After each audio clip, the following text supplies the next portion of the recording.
Hello, hello. I am Pretty Bro. I am energy. I am powerful, and I am who I say I am. I wanted to jump on and just talk for a moment. And the title here tonight is gonna be "It Doesn't Mean He's Gay."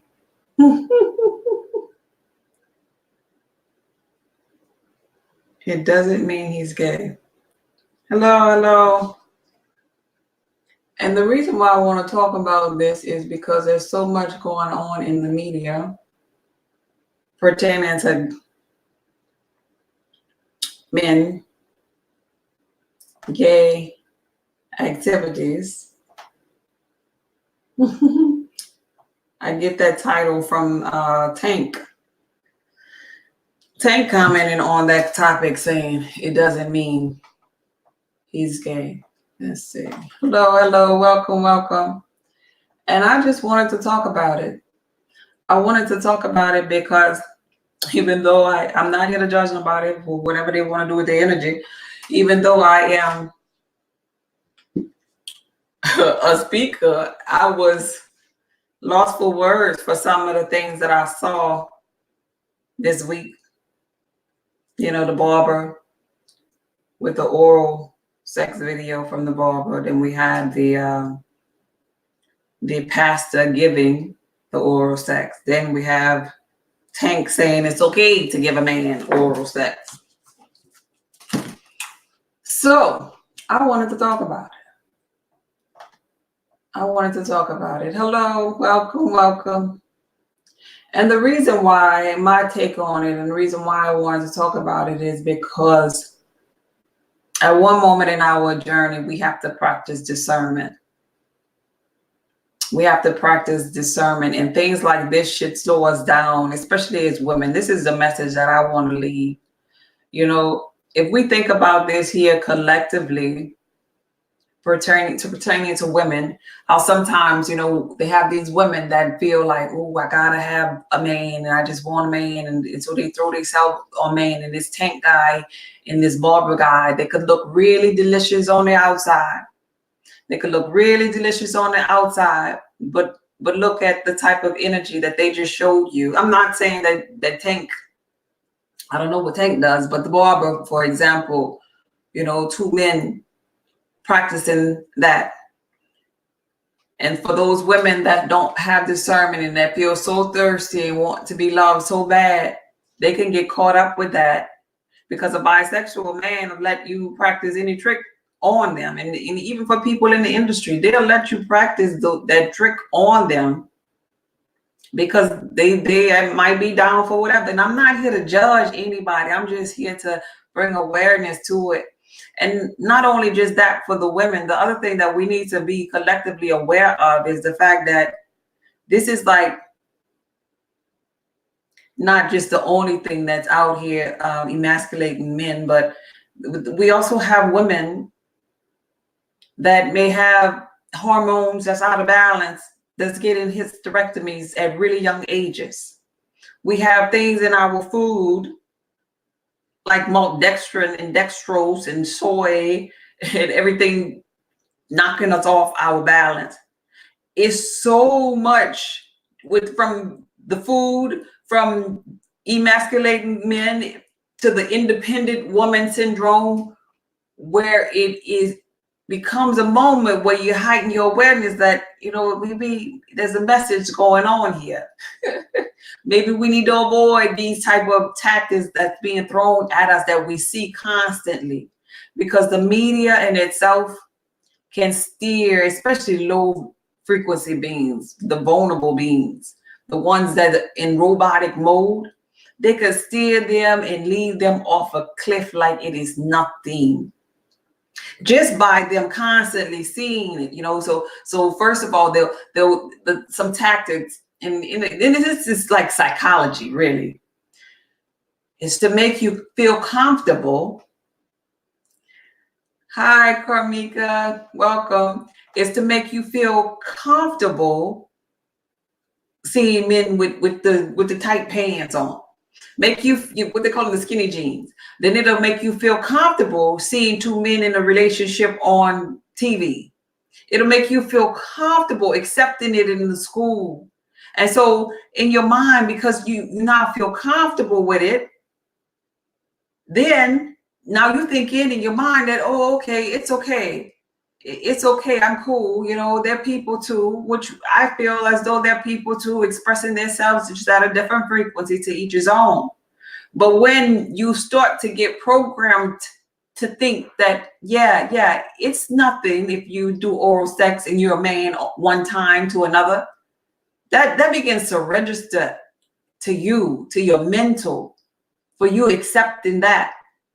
And so this is why I ultimately feel as though television should be avoided, actually. If you don't know how to use it to your advantage, just like I feel the same way with the Bible. If you don't know how to read the Bible, you need to leave that Bible alone, because it could be misleading to you. You know, if you don't know what's really going on, if you're not reading the parables and understanding the numerology and the psychology behind it, you know, there are some hidden truths in the Bible, but it is not for everybody, because some people actually believe they have a man that's sitting down in the sky on his butt on the throne with feet and fingers and stuff, that he could crack the sky and come back and save him, and he happened to be white. You know, just from the biblical text, some people believe that. Hello, Raphael. Oh, psychological warfare is real. Yes, it is.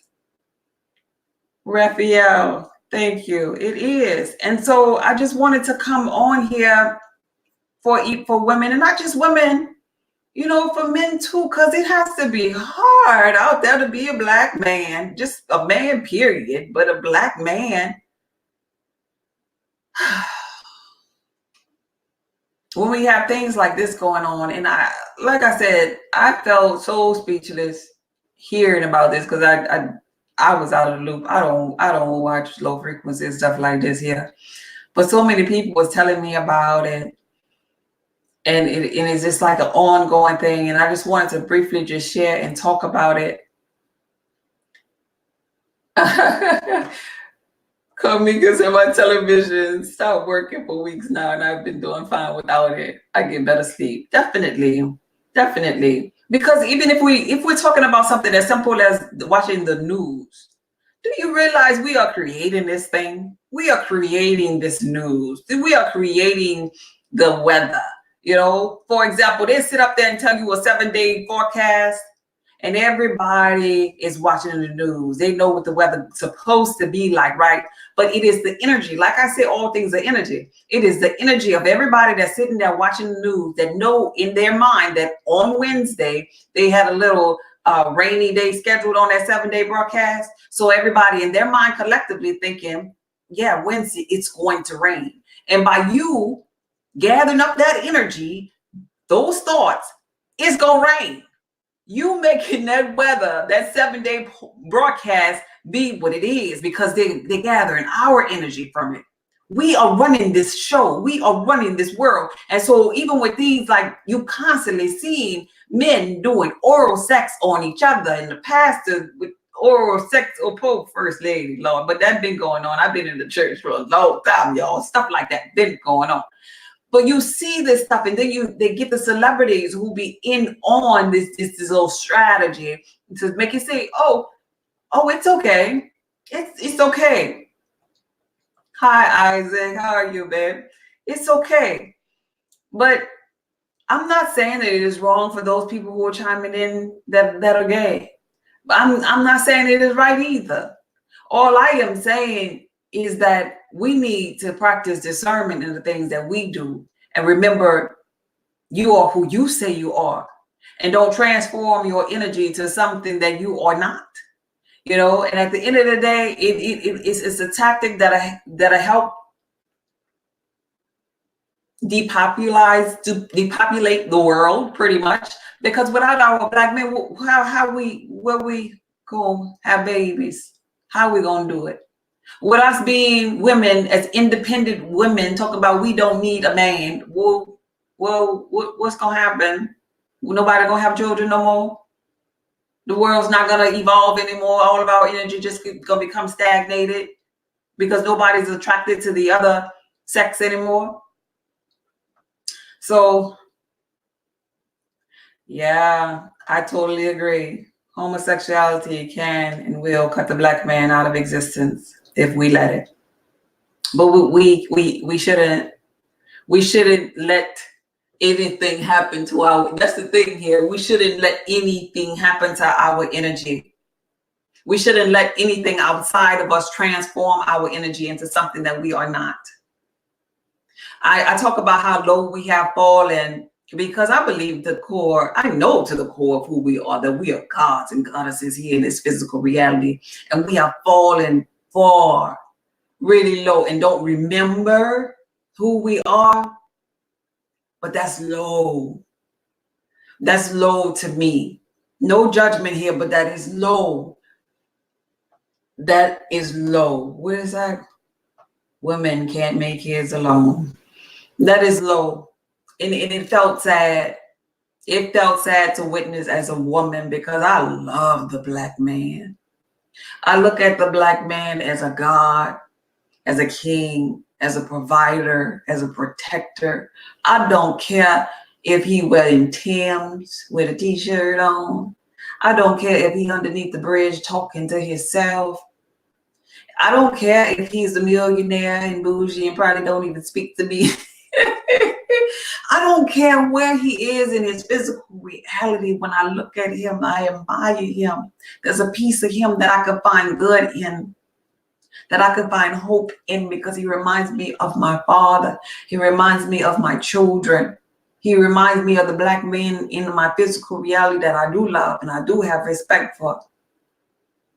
But I never experienced actually seeing that in the physical reality.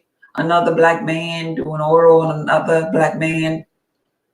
I never experienced that in my physical reality. And I've never heard those words so proudly being said, so boldly rather, being said by Tank, saying that it's okay. I've never heard that. What is okay for one person might not be okay for the next person. It just made me feel a little uncomfortable. Now, you do what you want to do in your room. I know these people exist. Do what you want to do in your own privacy of your home, but being a spokesperson for it being okay while maybe children are listening and watching and maybe admire you. Thank you. I love you too, babe. And maybe admire you at the same time, you know, and looking up to you. And then they say, okay, well, Tank said it's okay if I just maybe just do this just one time. It doesn't mean that I'm gay. So let me go try this out. With those weak minds that children have, I don't feel like that is okay.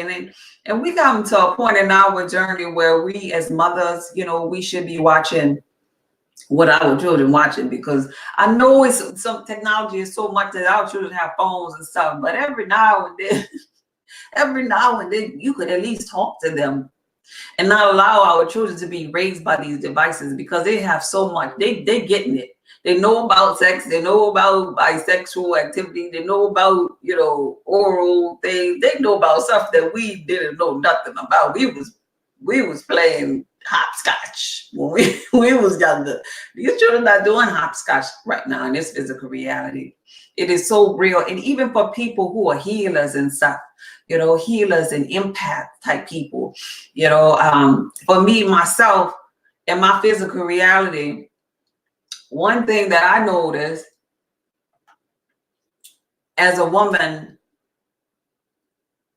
there are men in that the universe, as a healer, there are men in the universe that the source energy or universe will send to me to be healed. To be healed, that need me in their physical reality for some area of their life. And so this happens not just to healers, but to empaths too. That the universe is sick, because they have handsome men that are sick. They have handsome men that have disease and that they can't get rid of.